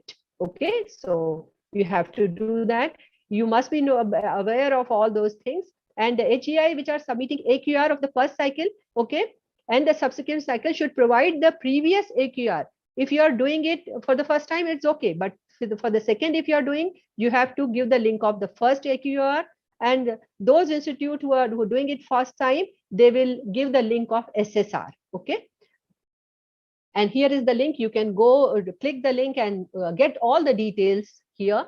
Now, this is the guideline, AQR guideline for 1920. You have to just give this this PDF and Word format here, okay, for 1920, but for 2021, you have this data template now. Now this is Excel files are added. This you have to do. This is as challenging as if you are filling your SSR. It is very time consuming. So for affiliated or UG college and PG college, you have this format, okay. And there are some metrics which don't require this data template. It is given here. The list is given here, okay, where data template is not required. But for most of them, you have this kind of a sheet, 1, 2. I have taken it from the site only. So you have to give your data on the Excel sheet, okay. This data template is given. You have to give the details, definitely with the proofs, also with the documental proofs. There are 3 notifications. On 31st December 2020, there was a notification considering this pandemic, okay, situation. Why I have taken this? Let me tell you this, that in view of COVID-19, the academic year data for metrics of all institution types which have submitted SSR and not pre-qualified. Mind it, those who have submitted SSR, but they have not qualified. There is a procedure. I don't know if you are told about it, that there is a pre-qualification. Just like IS exam, you have a prelims and then final exam. When you clear that SGS or DVV process, you become pre-qualified. That means out of that 70%, if you get 25%, you become pre-qualified. And triple S to be completed later on, okay, but it is not pre-qualification. And with the submitting, will be submitting SSR in the coming future, okay. Or those institutions, those who are planning to submit SSR, most of us actually in the sailing in the same board, we are planning to submit our SSR in the coming future. You mind it that academic year 1920 data will be considered from 1st June 19 to 31st December 2020, okay. So 1920 data you can have from 1st June 2019 to 31st December 2020, okay, for all DVV verification. Do you mind it? Note it, okay, because most of us are actually about to send, most of us, okay. So keep it in mind this. Another notification is on 11th May 2021, which says that revised timeline is extended. Earlier, they have given 31st May 21 for submission of 1920 AQAR to 31st August 2021. Okay, online submission was given here due to COVID pandemic. This last date actually of the for online submission of the academic year 2021 is that remains 31st December. So here I'm talking about 2 submission, 1920 data. Okay, they have extended till 31st August. It's gone. And the good news is that they have extended this also. Okay, and you have got 31st December 2021 even to submit 1920 data, and for 2021 data, the deadline is again the same, 31st December 2021. So if you have submitted for 1920, so now gear up for 2021 because the last date is 31st December. This is the notification. The 31st August was extended, and that is then you can submit the data by 31st of December 2021. This is the another notification which is giving you that relaxation that 1920 data can be submitted now by 31st December. But you should mind it the timeline. Okay, the months, the area you have to here consider, that is June 2019 to December 2020. Okay, and IIQA, if you are going for the process of IIQA, that is the first step for submitting SSR. Okay, institutional information for quality assessment. You have to give the dates of IQAC establishment, minutes of IQAC should be uploaded. So again, the college website you have to upload this. I told you. Okay, so on college website you should have this action taken report uploaded on the college website. And the fourth thing is ISHA certificate. That is All India Survey on higher education certificate is compulsory. So ISA, we all go through this ISA process, and the track ID, the ID of ISA is very important as we go for the process of IIQA to enter into SSR submission. So all these things you know, and sir has in the first session, sir has talked about the Hindi manual of affiliated PG colleges, which is uploaded on 17th August 2021. So have a look to it. And all these things are important for PG and UG colleges, not only the the manual, but you have to have the revised extension profile template, then revised data like here. Okay, so revised extension profile template, revised data template, and SOPD for DVV. All these 3 documents should be read together with the manual, and then after reading them and studying them together and discussing them together, you can go in for filling your IIQA, okay, or other details of SSR. And you are very lucky that due to pandemic, the fees are also being reduced. Okay, that is registration IIQA registration fees 25,000 plus GST. You know it, but now for university it is 3 lakh. Okay, at stretch, and for mono faculty, single faculty, multi faculty, or any other college, granting or private government college, they have made it 1 lakh only. Okay, so 50% is to be paid at the time when you send your SSR. So 50,000 GST, 18% GST, that is 59,000. All these things are there, but I just showed it to you for your information. But please do everything, not like sarkari karmachari, okay, sarkari kaam kar rahe hain, but do it wholeheartedly. Madam, let me know if I have a chance to show you a little video, small video clip. If you say otherwise, I will skip it. Yes, Madam? ma'am, please go ahead. Okay, thank you, madam. Yes, I have a small video clip for you. Please, lifelong students. You know, when we're kids, we ask questions like, why is the sky blue? Why is the bird flying so high? But for some reason, as we get older, that curiosity goes away. And if we're happy with the knowledge we have, then we are actually going to atrophy. Please remain a lifelong student. Don't lose that curiosity. Second, whatever you do, throw yourself into it. Throw your head, heart, and hands into it. I look at my job not as a job. I look at it as a calling, as a passion. And I don't care about the hours. I don't care about the hardship. So whatever you do, please look upon it as a calling and a passion, not as a job, not as something temporary.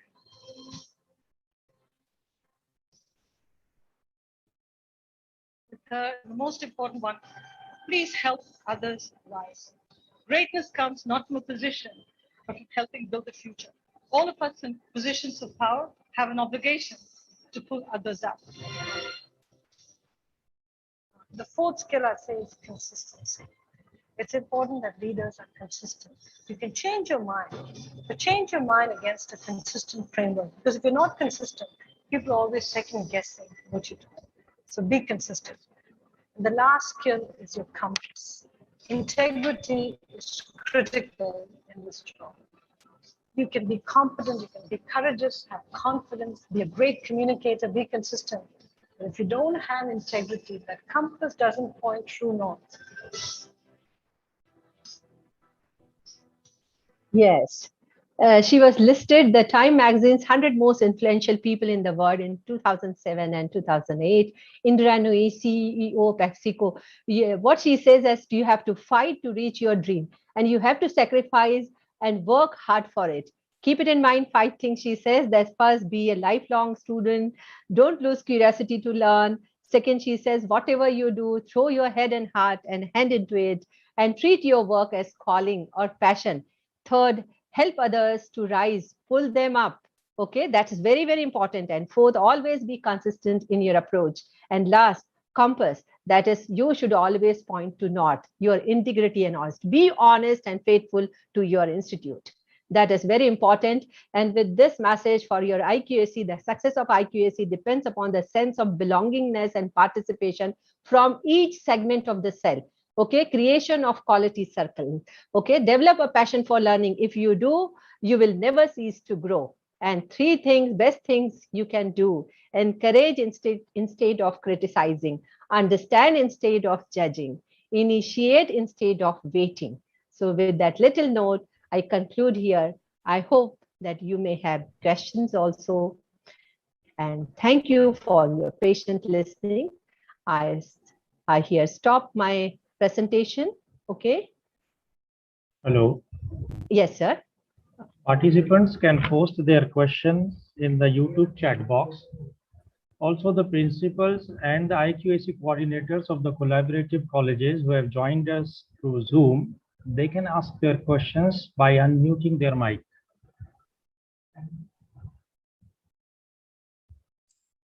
Jyoti Madam, I have a question. Yes, please, madam. Yes.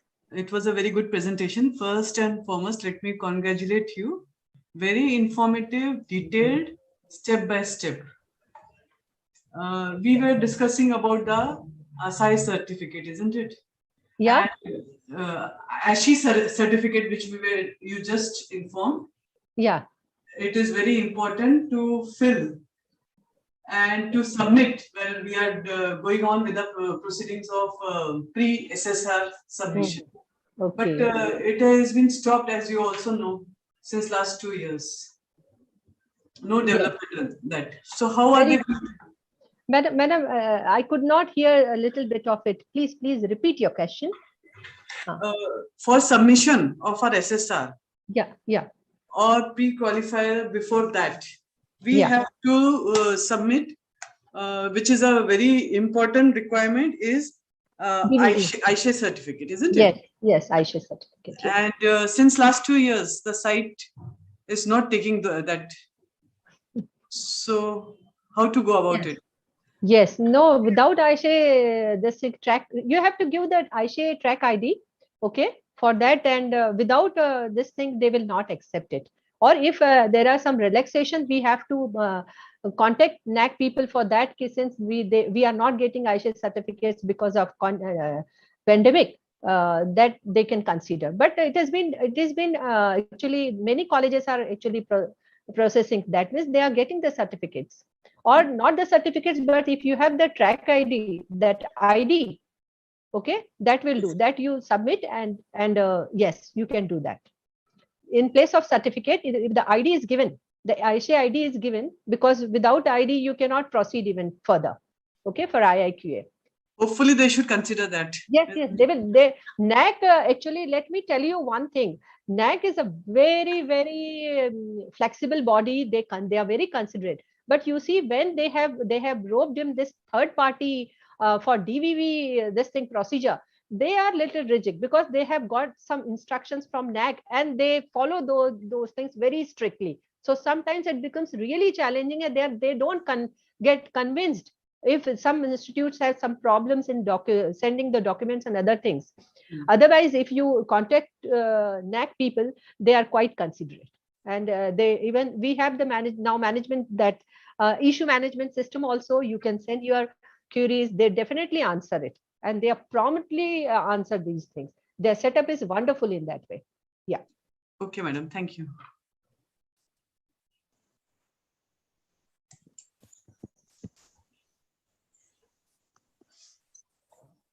Okay, let me see if in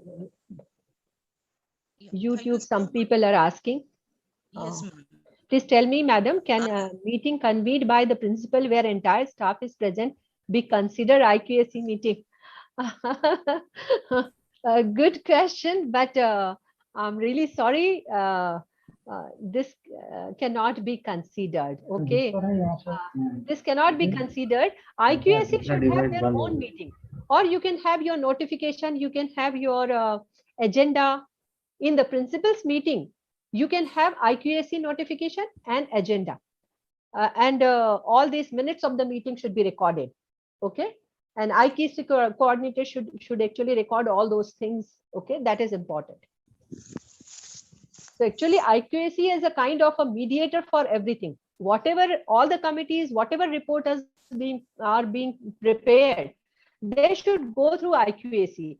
And IQAC should actually prepare a kind of recommendation for CDC. Now in Maharashtra, you have CDC, College Development Committee, that is an apex body. Okay, so you can present it there. The recommendation can be put there through IQAC. It is not the other committees or the departments, they can put their recommendations. It is IQAC which will put the recommendation. So you have to put everything before IQAC. IQAC is actually the mediator body these days, and it's very, very important and powerful body.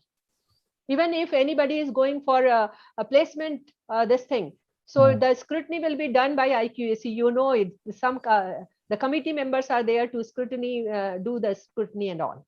Yeah, please. Patil madam, we have one more question, and this question. Yes. This question is.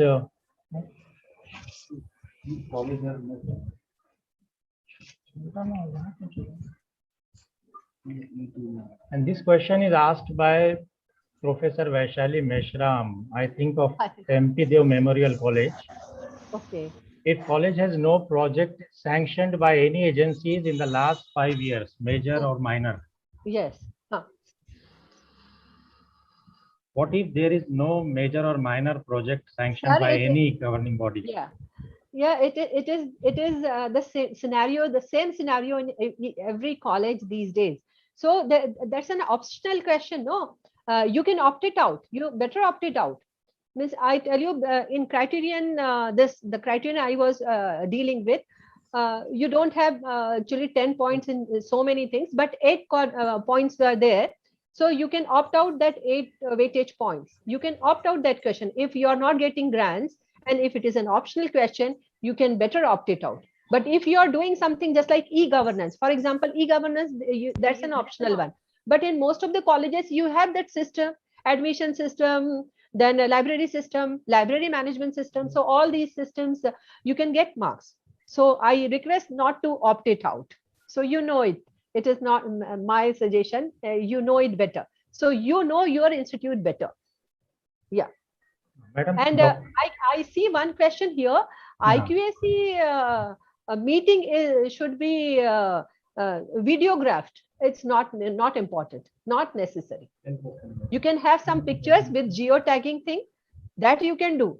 Now, geotagging is very, very important. And in documentation, if anybody has any presentation, that person will tell you whatever from 2019, that is for 2019, 20, and 2021, you have to have all the documents, all the pictures or whatever you are showing that should be geotagged. Okay, that's very easy. In mobile, it's very easy. You can have that location on and you can click it. NAAC used to give you the suggestion. If you go to NAAC site, they suggest you how you can do for geotagging. But there are some apps also which helps you to see the longitude, latitude, date and time, everything there with the picture. So picture cannot be false or fake. Okay. Yeah. Yes. Let me see if there's other questions in. Yes. Yes. This I have seen. You have told me the college project sanctioned by any agency for last 5 years, minor, major. But minor agencies are government agency. If it is not sanctioned by this is the question for Criterion 3 actually. Non-government agencies giving grants is the question for Criterion 5. Have told me. Yeah. Yes, please. Anybody? Nobody can unmute and ask. So please type your questions. Patil Madam, we have one more question from Dr. Dhananjay Gabane. Yes, sir. Yeah, I can read it. In present situation, no recruitment of teachers in colleges, then how to work? Even I am sailing in the same boat. Everybody is sailing in the same boat here. Yes, it's quite challenging. And in the first deliberation, I heard, or perhaps not in the first, perhaps somebody was delivering a lecture, and then I heard that you can make the temporary appointment full time. They don't say that that full-time appointment should be a permanent one or UGC, university authorized or government authorized. So they can have, the management can also appoint full-time teachers only for years, and that you can include and show. But then management has to pay for that. And that's really true. And when we are talking about quality, the basic requirement that one should have is you should have teachers. So I am with you in this regard, and certain things we cannot help. So the process should go, but management can do one thing, or your body can do one thing. They can appoint teachers not as contributory, but as full-time teachers, just for 1 year, just for the one session. So you can show that they are full-time teachers, and the full-time teacher ratio will be increased. That is the clue they have given. So that we can do, but it is definitely management's discretion. Okay, we cannot say that you should appoint, and because giving payment to those teachers is again a debatable issue. What kind of a payment you are going to give? But if it is government or university approved, then you have to think about giving them full salary UGC salary. So that's really impossible for the management. Yeah. Madam, Dr. Nihal from Santaji College. Okay. He has a question. For Okay. affiliated colleges, can there be separate IQAC coordinator and steering committee coordinator? You see, this is actually when earlier IQAC was not there. So we used to have one NAAC coordinator from college. One NAAC coordinator used to be from the NAAC office, okay? And one we used to have NAAC coordinator from the college, okay? Long back in 2003, 2005, we used to have it. And in 2008 also till 9, people keep continuing that. One NAAC coordinator also used to be there, and then another is IQAC coordinator. But I don't think there is a necessity for IQAC coordinator. Is just like a parallel government. He is head of the complete setup. So he's in a way he has more power than the principal.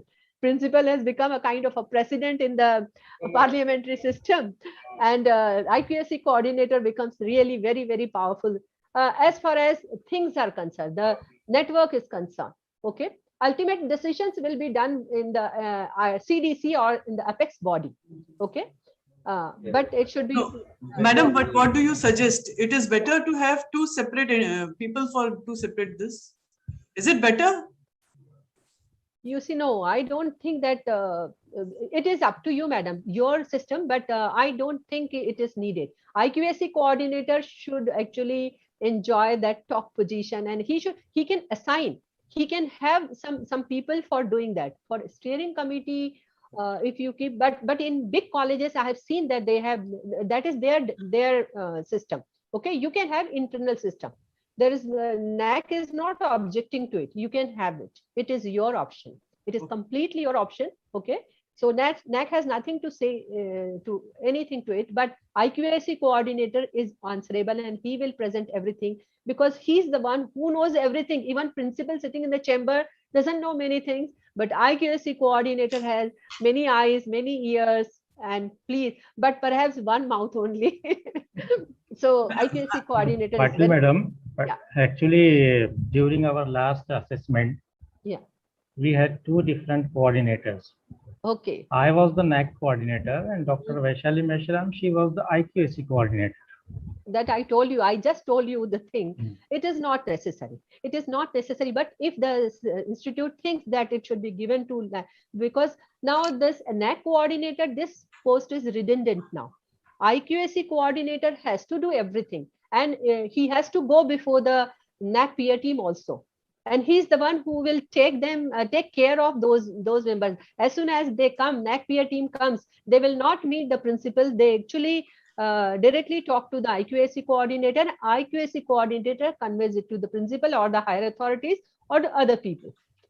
And it doesn't require. But if I have seen many institutes used to keep continuing with NAAC coordinator and steering committee coordinator, but it depends. You can have, if your institute is big and documentations are very challenging. Now these days, in the first system, we are facing this problem when we prepare this SSR, but in the coming cycles, we will not face these problems.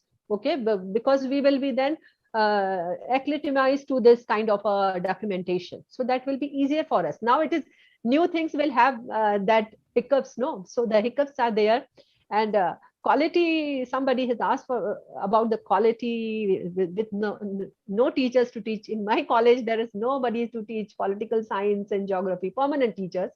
So we are sailing in the same boat.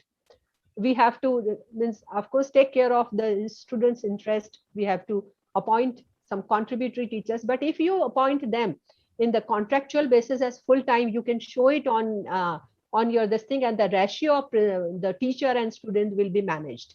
This is the clue somebody has given. So that's a good clue. But then management has to decide to pay to a Madam, teacher. I had a recent experience. Sorry for interrupting. Yes, please. I was in the IQAC committee for one college, for example, and the peer team which had come, they were insisting again and again, why is IQAC playing such a dominant role everything is IQAC supposed to do? That put a question mark on my face also. No. If they are asking this is wrong, because the NAAC wanted IQAC to be very powerful, means very functional. But Okay, they underestimated everything IQAC was showing, projecting, PPT presentation by IQAC. Even they had words like the principle is minimized and the IQAC is dominating, which is not the policy. They were insisting like that, madam. This experience I had, my first hand experience I had in a college where I was an esteemed member of the IQAC. And this thing took me aback. Like we are always supposed to believe this.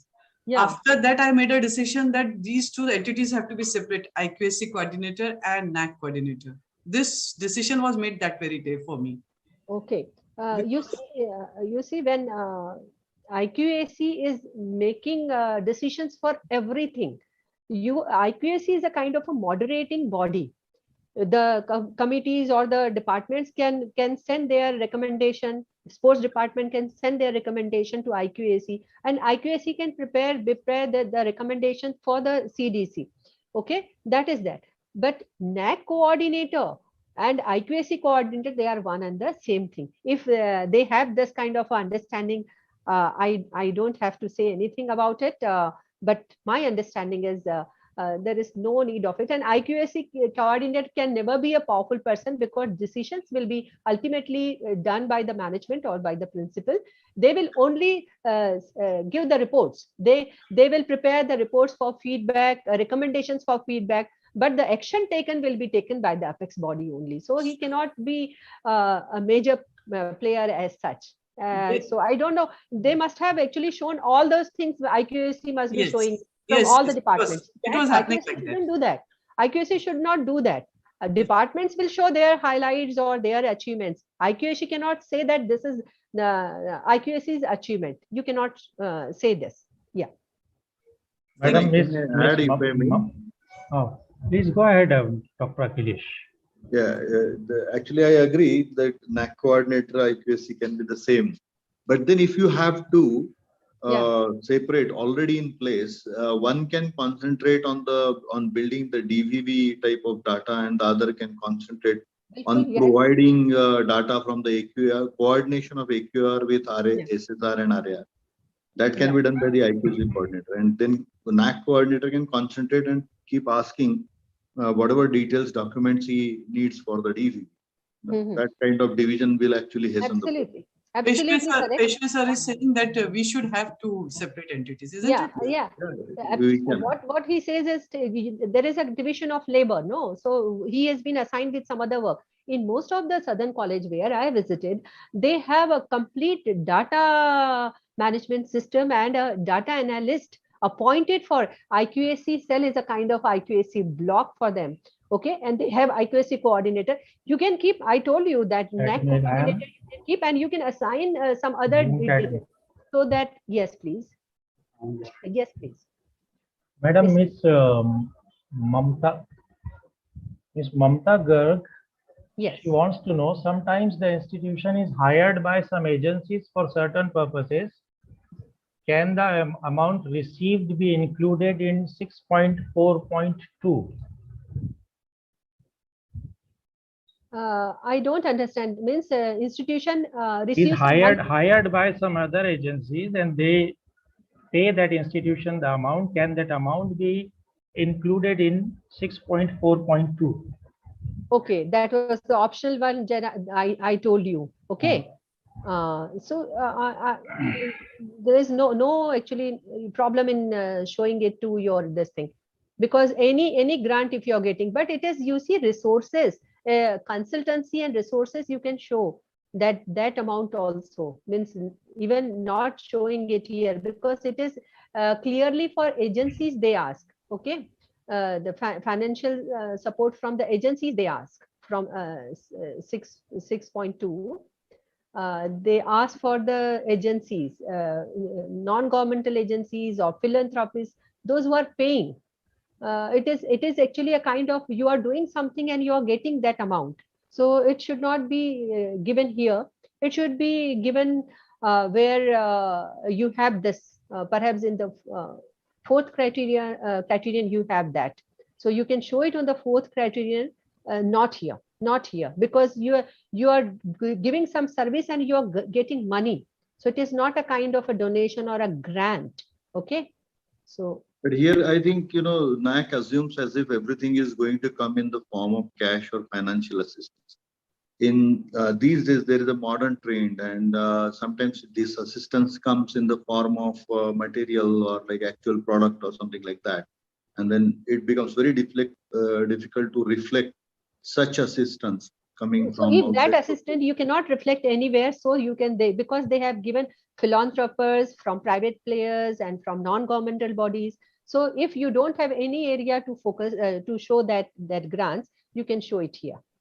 Otherwise, you can opt it out because it is an optional one. If you don't have any grants, you can opt it out. And if you have some documents to show it, and if the DVV process, that SGE process, they get satisfied. Sometimes it is in the form of equipment. I mean, they provide you the equipment itself. Oh, that's what I'm saying. This thing assumes as if like everything comes in the form of cash. Alumni sometimes. The CSR, yes. These big companies, whenever they give you some CSR money, these days they started doing the purchases themselves and they provide you the product. Yes, absolutely correct. Yes. So you can show it here, but then you have to explain. I don't know whether they'll accept it because it is about the grants they talk about. They are not talking about this material. Okay. So I don't know. It can be shown here or in the consultancy or this thing. In the third criterion, they have about something about the grants, but nothing material contribution is nowhere it is given. You have to show it, or you can show it here, but then you have to explain, you have to contact them that in place of this cash, you have got things in kind. So if it is accepted, that kind of a grant, because these grants, they think that the grant should be utilized for the augmentation of infrastructure, college infrastructure, or some incentive for teachers or students. So that's why they say grants here. But it is up to you. It is not being clearly mentioned, and definitely you can take some other person's means suggestion here, those who can clear those things. But I don't think these are some tricky questions which are to be addressed, because nothing is given about the material contribution. But even alumni used to give that material contribution quite often. But you have that area where you can show it to. Show in this alumni, that is the first criterion. Perhaps you have that 2-3 questions there you can show. Yes. So what you say, all these doubts are absolutely right, but you have to deal with thinking about your institution, and these grants, those are given in kind. You have to talk to or send the message to NAAC about it, because NAAC has never thought of this is a good idea. You can send a letter to NAAC asking that it's not only grant, we get certain things in kind. So where it is to be reflected, it is not being reflected, and we are not getting then weightage points here. So that can be done. Yes. Thank you. Yes. Yeah. So it's not me all the time. Even you are all experienced person, A-graded college. You can also tell and give your inputs also. Yeah. So it's not that all in all, I am all in all and I know everything. There are some participants who can also contribute and say they can come up and give their inputs. So yeah, very informative. Yeah. Then very informative. Thank you. The little information I've shared, I tried to share it. Thank you. But yes, I also got certain things from you. So if I get input, definitely that adds up to my knowledge. And whatever the visits have actually given me experience, that I tried to explain. Actually, NAAC, we are not a part of NAAC. We are again external partners. Okay. So we cannot say anything on behalf of NAAC. That is to be understood. Yeah. Thank you so much, Patel madam. I'm extremely sorry. I had to log off due to some technological issue at my end. In our area, there is frequent power cut. Yes, yes. Yeah. Sorry for the inconvenience caused, No and problem. thank you very much. Yes, I couldn't conduct this answer session, ma'am. I'm extremely sorry for that, and thank you so much, Naeem sir, for your invaluable help. Thank you so much for your brilliant and stupendous presentation. You have discussed all the key indicators and metrics of the 6th criterion in detail and gave us a new direction as well. I'm sure that all the participants out there must have gained a lot through your presentation, which will surely help in developing a new perception and approach towards NAAC. Thank you so much, ma'am. I once again extend my heartfelt and sincere thanks for your astounding and prodigious presentation, ma'am. We would love to hear you again in future as well. Thank you so much once again. I now invite the IQAC coordinator of our institution, Dr. Samir Naeem, to propose a formal vote of thanks. Dr. Samir Naeem, over to you, sir.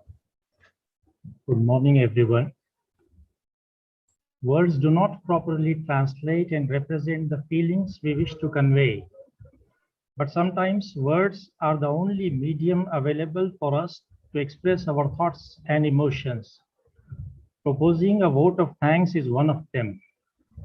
I am sure our honorable resource person will definitely understand the feeling of gratefulness embedded in the words that I am going to pronounce now.